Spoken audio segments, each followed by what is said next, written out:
Good evening. It is time for today's Tax Talk. I'm your host. I'm attorney Stephen Leahy. It is Crypto Tuesday, May 18th, 17th, year of our Lord 2022. You know, the crypto players are starting to learn the game, and their part of the game is going to Washington and sharing your wealth with the politicians. And you got to do your lobbying. And so they're doing a lot of that. And so that's what we're going to talk about today. Won't you join us?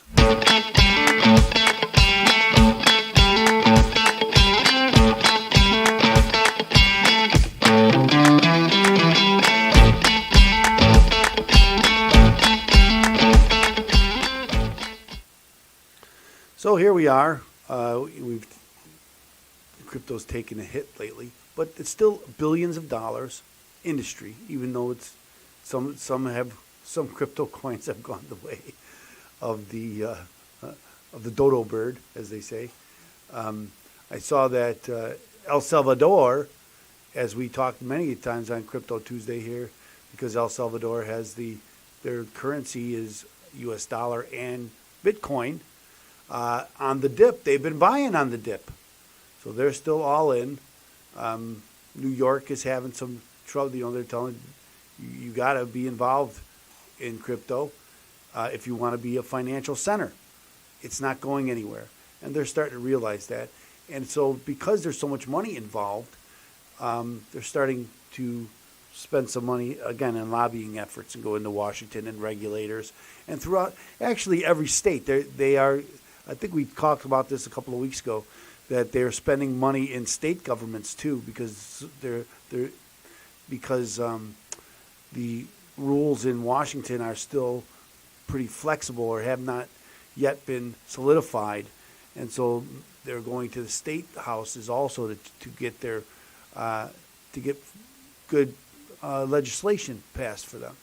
But first, what we always do here on Crypto Tuesday is generally we'll take a look at the markets. So as we know, the crypto markets have been very volatile. And here's the last 24 hours.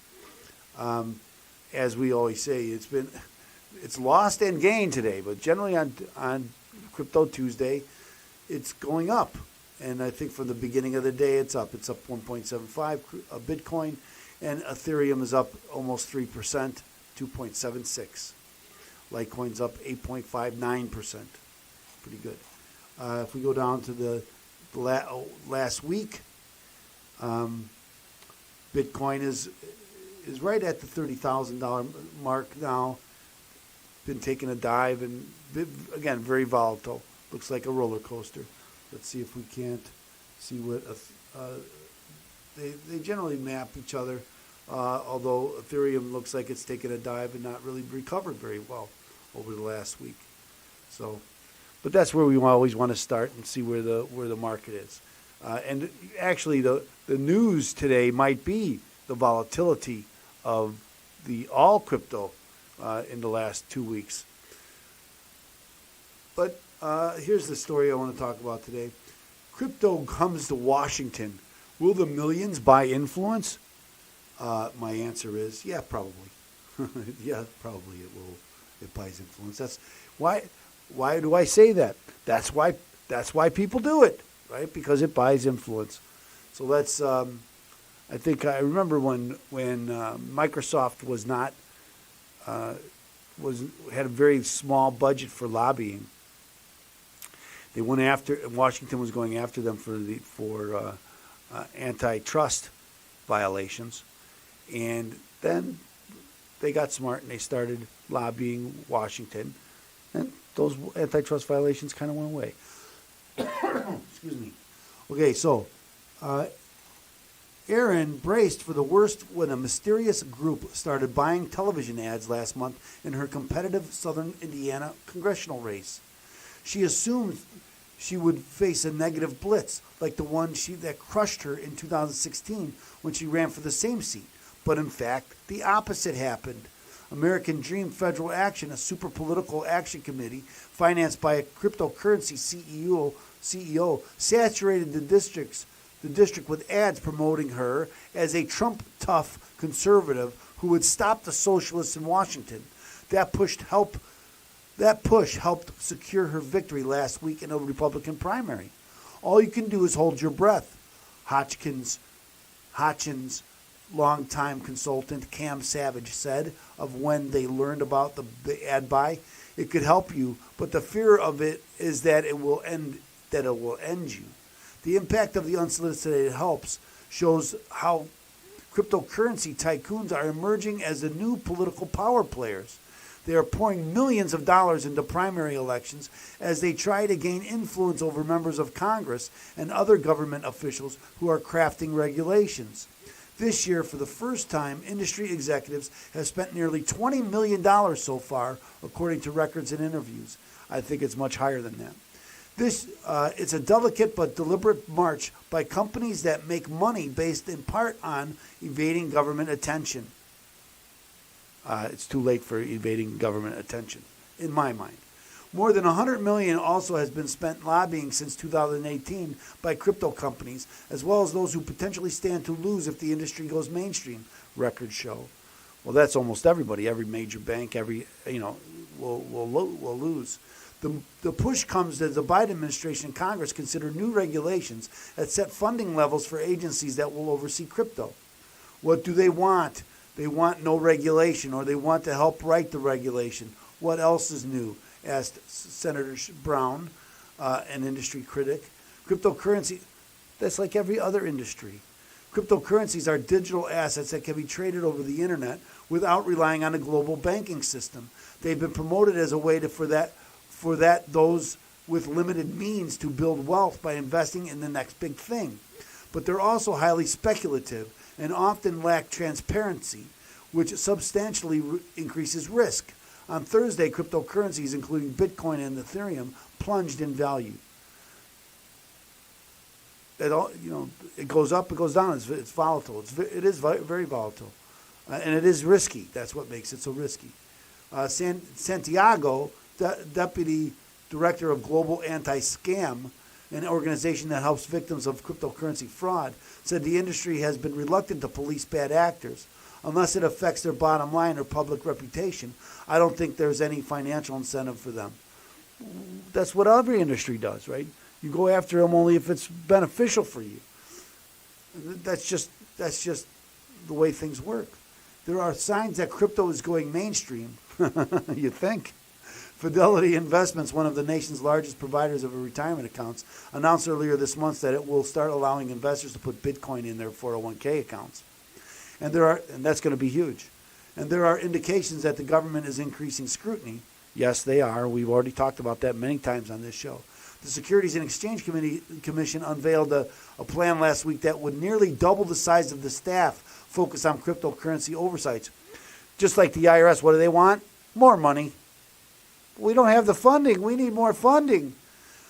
Days later, the Justice Department indicated that the CEO of a cryptocurrency platform and mining operation, alleging he orchestrated a $62 million global investment fraud scheme.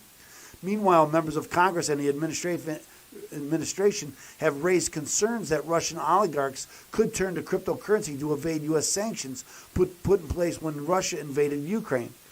And so we should stop cryptocurrencies because oligarchs might put their money in it as they put their money in U.S. dollars. Should we stop U.S. dollars and many U.S. companies? Do we stop those stocks and bonds that they're buying also because we are a stable economy? Well, at least we're. Meanwhile, members of Congress, but at least one lawmaker has been an active participant in promoting the allure of crypto riches. Madison Cawthorn, a conservative Republican from North Carolina, touted a new crypto coin in a video posted to social media, emphatically declaring, "This is going to be going to the moon, baby," while urging viewers to visit the coin's website and get on the train. But after an initial spike, it plunged in value and is now worth a small fraction of a penny. Cryptocurrency advocates in Congress acknowledge problems but argue that roughly $2 trillion industry has matured. I'm confident that Bitcoin protects consumers who has invested in the currency. I'm not confident that all cryptocurrencies protect consumers. Same thing with stocks. Most stocks protect consumers, but not all of them do. In fact, I'm willing to be on the majority of those that are fraudulent. Many cryptocurrency proponents vehemently oppose regulation. I wonder why. But lobbyists say that's now a settled debate, and their aim is to convince skeptics not to have too heavy a regulatory hand. Well, that's the next best thing, isn't it? The founder of Chamber of Digital Commerce makes the case for developing accounting standards for the industry to help crypto firms become publicly traded companies. Because there are no standards, many businesses are hesitant to touch cryptocurrency. Some lobbyists are hoping that the wave of campaign spending could help, much of it directed to Democratic primary races. Folks in crypto are, all of a sudden, happy to go to political fundraisers, whose group spent about $4 million on lobbying since 2018, she added. The government could actually come in and really mess it up if we aren't constructively engaging. That's true. That's fostered a sense of resentment among some Democrats. In suburban Atlanta, Democratic reps are squaring off after their districts were merged during redistricting. A crypto-affiliated super PAC is backing Macbeth, paying $2 million in TV advertising that praises her. They are not doing this out of goodness of their heart. They are doing this because they want something. Or maybe they just like the policies proposed by one other than the other. Might be. A spokesman for the group Protect Our Future said the expenditures have nothing to do with cryptocurrency regulation. Crypto super PACs are also active in other marquee races, including Pennsylvania's Democratic State Senate primary, where $212,000 was spent last week on ads backing John Fetterman, the state's Democratic lieutenant governor. The ads say Fetterman won't get schmoozed by lobbyists or bossed around by politicians. Well, our prayers go out to him. He's in the hospital. He had a stroke. I think he had surgery today. Today was election day in Pennsylvania. But overall, the spending is on such a scale that has generated questions about the industry's motives. Their motives are to protect their industry. That's what all lobbyists do. It tells every Democrat that if you have a primary, they could come in with $2 million. They are currently making a point. They are certainly making a point. Well, that's true. All of that is true. It is not unusual for that to happen for an industry, especially one like crypto, to start taking an active participation. If they don't, they'll be regulated out of business. So they're trying to stop that. That's what all new and old industries do. There's another story. Crypto industry wields its influence in Washington after pouring $30 million into campaigns. So I'm just going to read the bullet points here. U.S. Rep. Richie Torres saw 2 fundraising events organized by crypto-heavy investors after writing an industry-friendly op-ed. Over $30 million has been invested into campaigns by crypto executives since the start of the 2020 election cycle. Crypto lobbying has taken aim at big pieces of President Joe Biden's agenda, including his infrastructure bill. Well, much of what Biden's trying to do is regulate them out of business.